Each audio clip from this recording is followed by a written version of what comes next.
Ben ritrovati. Jorge Pepe Mujica ha 77 anni, dal 2010 è presidente dell'Uruguay. Ha trascorso 15 anni della sua vita nelle prigioni del suo paese per essersi opposto alla dittatura militare. Era uno dei capi dei guerriglieros Tupamaros col nome di battaglia Pepe. Anche dopo la sua elezione a Presidente della Repubblica ha scelto di vivere nella sua modesta casa contadina a pochi chilometri dalla capitale Montevideo. Come auto blu usa un suo vecchio maggiolino Volkswagen. Dal suo appannaggio da Presidente, circa $12.000 mensili, ne tiene per sé solo 800 e il rimanente lo devolve ai poveri. Questa sera voglio leggervi il suo discorso pronunciato al summit del G20 tenuto a Rio in Brasile nel giugno scorso. Molti lo hanno definito il miglior discorso politico degli ultimi anni. Ecco il testo.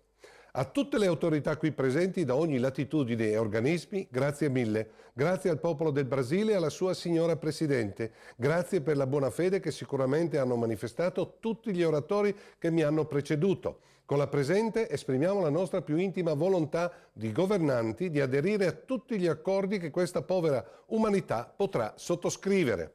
Ma mi si permetta di fare qualche domanda a voce alta. Tutto il pomeriggio si è parlato di sviluppo sostenibile, di togliere enormi masse di persone dalla povertà. Ma cos'è che ci passa realmente per la testa? Il modello di sviluppo e consumo attuale è quello delle società ricche.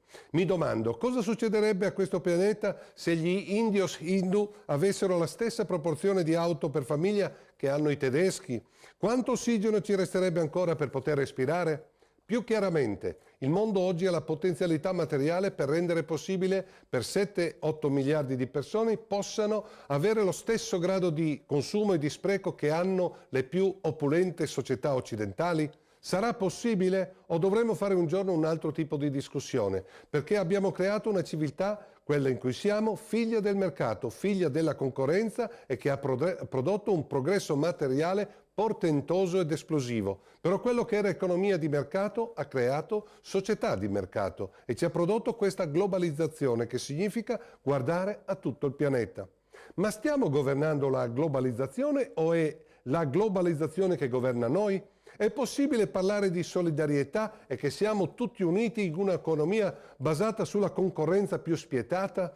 Fin dove arriva la nostra fratellanza? Non lo dico per negare l'importanza di questo evento, no, è il contrario. La sfida che abbiamo davanti è di una portata di carattere colossale e la grande crisi non è ecologica, è politica. Oggi l'uomo non governa le forze che ha scatenato, perché le forze che ha scatenato governano l'uomo e la sua vita. Perché non veniamo sul pianeta per svilupparci in termini generali, veniamo alla vita cercando di essere felici, perché la vita è corta e ci va via e nessun bene vale quanto la vita e questo è elementare.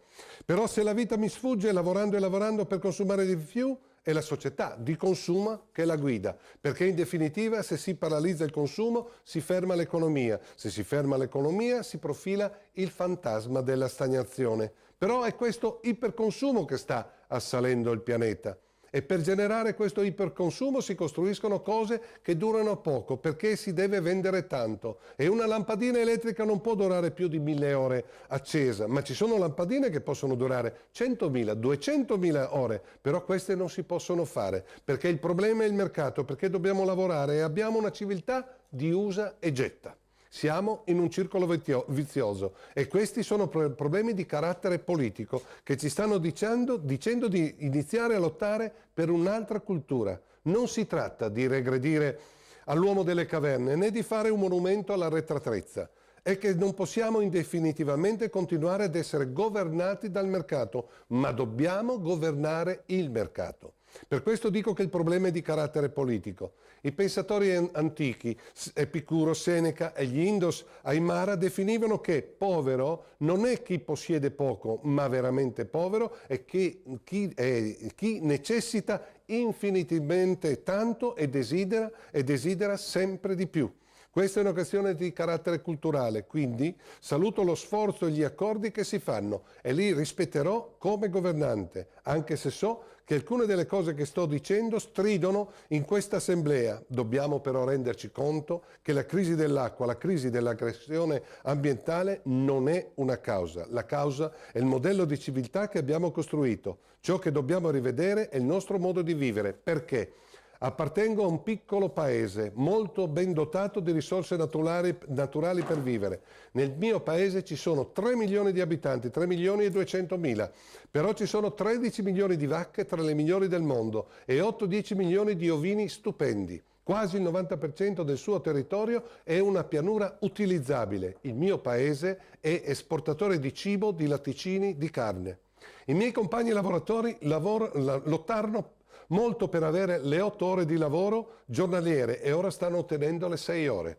Però chi ottiene 6 ore ora fa 2 lavori, pertanto lavora più di prima. Perché? Perché deve pagare un mucchio di rate del motorino che ha comprato, dell'automobile che ha comprato. E quando arrivi ad estinguere le rate sei un vecchio reumatico come me e la vita gli va via. E questo è il destino della vita umana?